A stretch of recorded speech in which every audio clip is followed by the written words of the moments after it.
Hi, this is Dave with DRH Acrylic Creations. Today we're going to continue to play in some purple. Our first colors are Payne's Gray, Blue Hue, Rave, Hustle, Funk, Déjà Vu, and Techno, all this little piggies. First thing down is going to be our pillow paint. This is PPG MULTI-PRO in eggshell.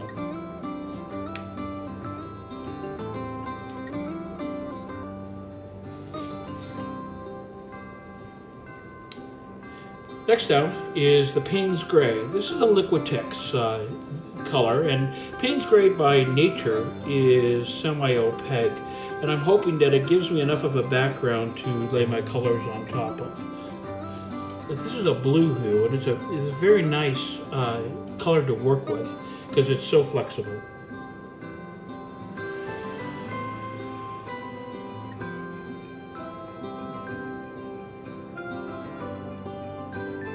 Next color up is a neon blue, and it is called Rave by this little piggy. This is a opaque color. This is a neon, and as neons go, they're almost always opaque.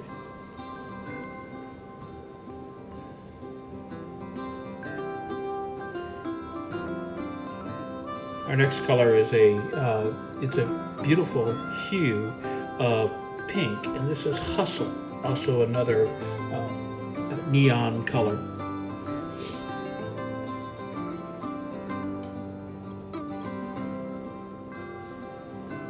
Just trying to center my paint, make sure that I keep things in the middle. It makes it easier later when I go to blow out. And I get these Hexagons at Home Depot. They're fairly inexpensive. I think I spent, for 100 of them, I spent like $45. So they're a great surface to paint on. They can be used as trivets afterwards, and it's for me it's a good thing to practice with. Next is going to be a purple, and this is called Funk. Again, another this little piggy, and it really does stand up well to the blue.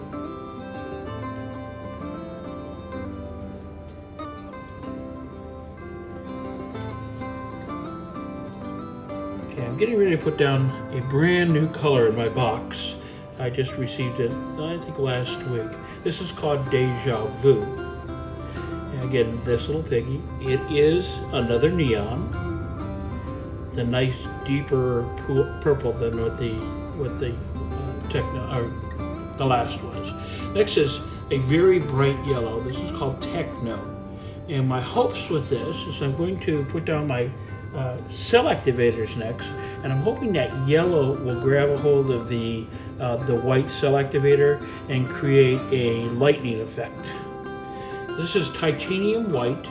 My cell activators by Amsterdam. It's mixed with 3 parts Australian floetrol.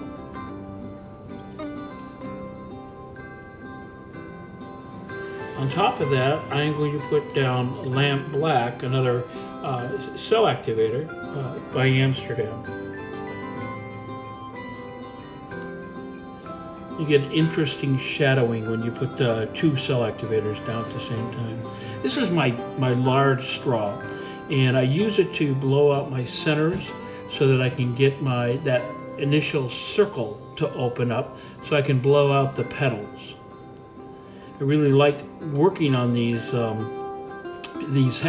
hexes because it gives me a place to aim at for each one of the petals. So I get a perfect 6 petals. You can judge where things are also. Now what I'm doing is once I blow out, I'm no longer worried about the middle. I'm worried about the edges and getting the edges to blow out.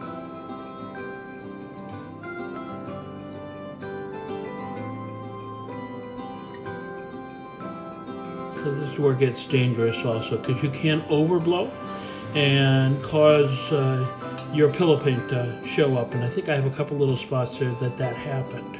Hopefully it will spin out, because a lot of what's on the outside ends up spinning.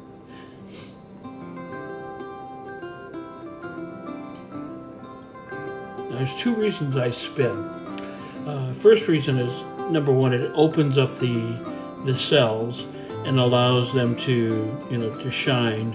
And secondly, there's too much paint on that tile right now to dry properly. So you spin it, it gets the paint off of the surface and allows the paint to actually dry correctly without getting some crazing or cracking. I picked up my smaller straw, and I'm trying to open up that black center area so that I get some more cells going on. That black and the cell activator will continue to sink. Whoa, there we go. That's what you call spinning too fast. No problem. Fortunately, it landed right side up. I can put it back up on the spinner and give it a nice soft spin. Probably what caused that is I might have had a little bit of dampness on the silicone pad, because those pads really do a nice job of holding on to the bottom of each of my painting surfaces. But as you can see, I'm being a lot more careful now, a lot more cautious.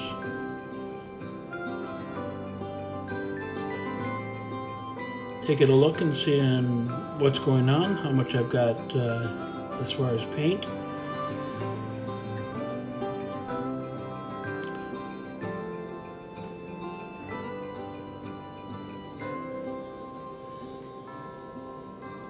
I'll pick up one of my stirring spoons, and I'll use it to cover up some of the corners that didn't get enough paint on them. It really doesn't matter most of the time, because as you spin this out, they get covered with the paint that's coming off from the center.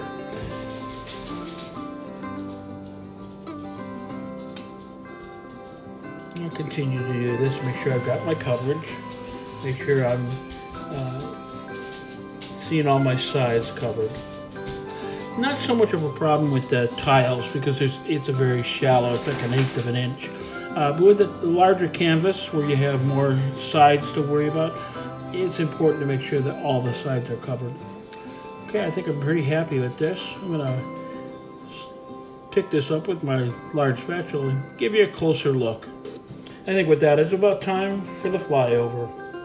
You notice that the yellow really did grab a hold of the cell activator and gave you almost a lightning effect.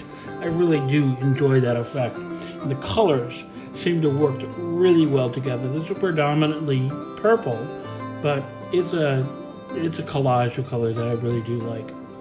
If you found this video today useful, I'd invite you to give me a like, subscribe if you haven't already done so, and ring the bell for notifications of future videos that I'll put out. It's my goal to put out at least 2 per week, and I'm hoping you're finding them both enjoyable and useful. Thanks for being here. Bye now.